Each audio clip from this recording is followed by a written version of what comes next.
What's good? What's good, everybody? Welcome back to another episode of the Urban Platform Speaks. Make sure to like, subscribe as you tune into the channel and check out the content. And with that being said, man, I want to speak on this situation with LeBron James and his management team, and mainly this guy Adam Mendelsohn, right? And his strategy. It's obvious that the strategy that Middleton is having LeBron James and what is it, Clutch Sports with Rich Paul, Randy Mims, Maverick Carter. This strategy that they have going on is going to backfire on LeBron James, and I'm going to explain why. Right, because LeBron James, they are prioritizing media control over winning. Right, winning would have solved so many of LeBron James' issues that like trying to be in the media, in my opinion, is going to backfire on LeBron. Like controlling the narratives and stuff like that, all that's going to backfire.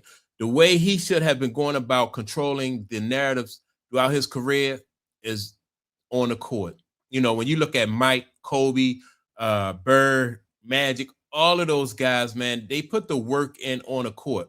And why is that important? Is because the people that come to those games and support those games and watch those games on TV, they have that's how you build a like the people admire you because of what you do on the court, right? But LeBron James is going about he's going about it all different with this social media era, right? They're trying to control the narratives, come up with artificial storylines and things like this. And Adam Mendelsohn he's an expert in public relations, and he knows better than anybody in LeBron James camp that this is not the way you go about it. As a representative for LeBron James, Adam Mendelsohn should have just told LeBron James, "Look, man, you take care, you do your best on the court, take care of everything on the court, and I'll take care of everything off the court, and everything will fall in place." Like I said, use all the greats throughout history. Once they finish playing on the court, that all of that admiration and how people see them, all of that, they reap the benefits from that. But you can't go into your career after basketball or and with a like an adversarial or a like somebody who is polarizing. Your image, like LeBron James' image, is something that he should have been protecting and cultivating the whole time. You don't want to be somebody who's polarizing. He should have been protecting this the whole time, right? Because all of LeBron James, everything that he does, whether it's connected to the fact that he's still in the NBA. Like that's his leverage.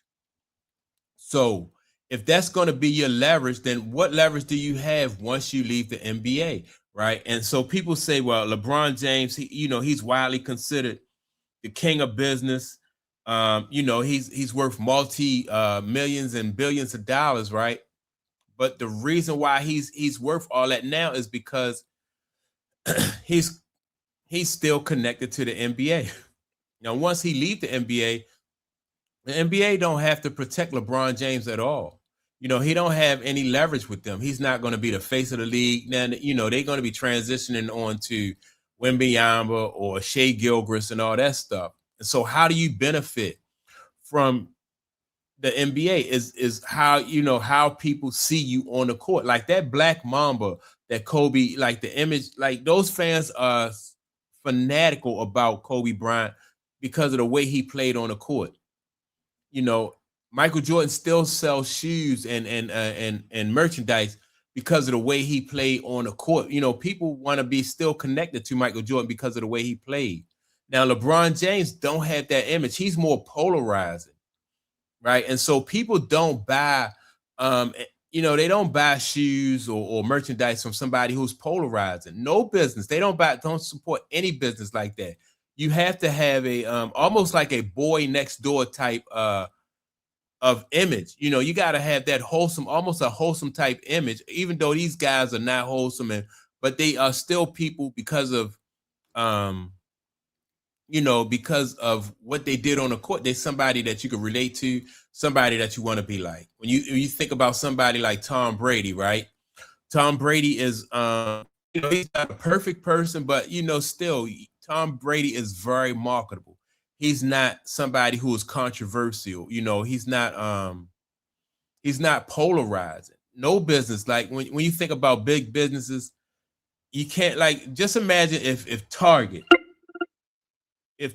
or McDonald's or one of those businesses was like polarizing. They are very careful about their image.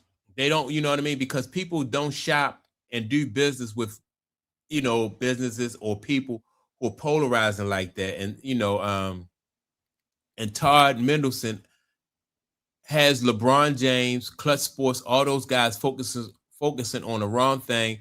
And right now, in my opinion, I just think it's just too late in the game for LeBron James to change and try to try to rehab his image and try to, once he took on that bad boy image, going to Miami, I just think that just, it just set him up for failure.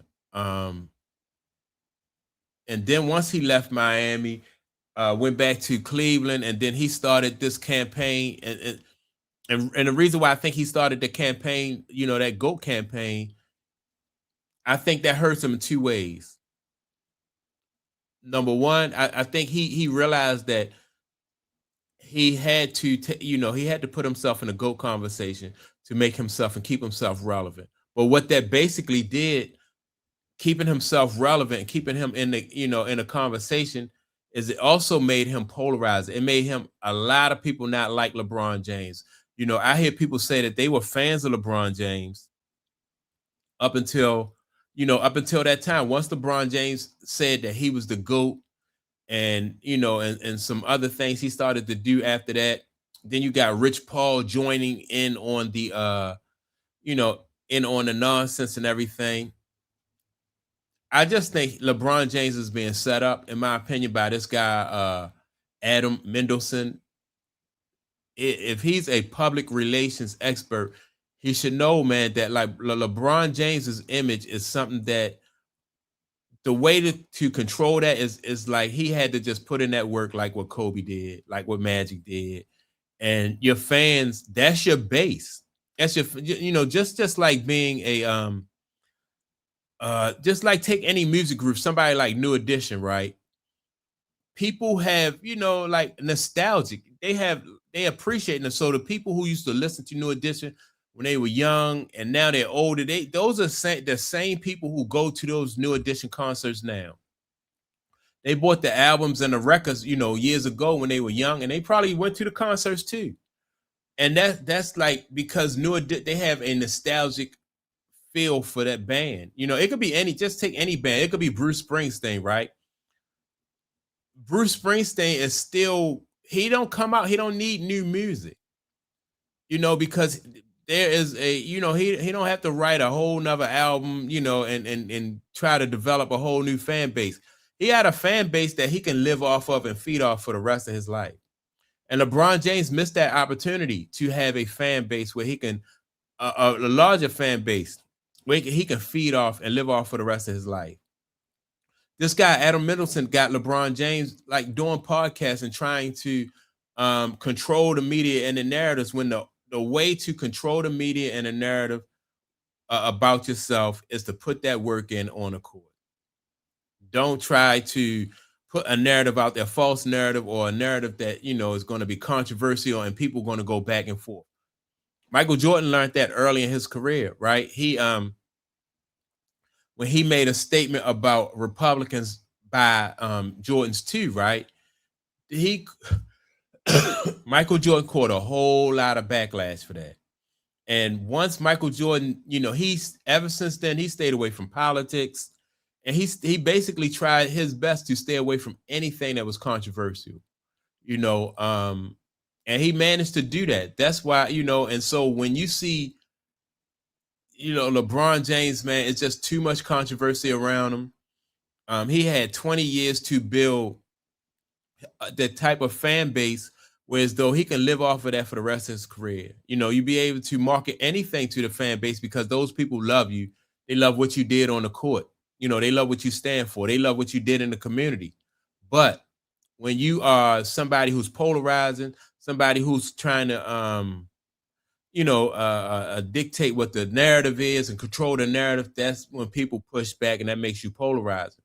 Just like, and I'm not into politics, but like with Donald Trump, right? Like Donald Trump is just a very polarizing person. But, and everything, he gets so much pushback that I think like when he's out of the White House, I think he's going to be unmarketable. People not going to really want to do business with him. So I think he's trying to make all the money he can now because he's somebody who's unmarketable. He's not really like, you can't push his product or his service to the public because he don't have a good public image. Right. And I think it's almost the same thing for LeBron James. You can't be polarizing. You have to protect your public image any way you can. And I just think that this guy, Adam Mendelsohn, just led LeBron James down the wrong path. I think that and it's not like he didn't know what he's doing. Adam Mendelsohn is somebody who is a professional at he's a publicist. He knows how to market people and their image and stuff like that. And so it's going to be crazy to see what happens with LeBron James, after that, after his career is over, after he's finished playing basketball, because that's the leverage that he has, the fact that he's in the NBA. And that's a big part of where I think that LeBron James realizes that and don't want to retire. So make sure to like and subscribe to the channel, man. Don't forget to leave a comment, and I'm going to check you all out in the next video. Peace.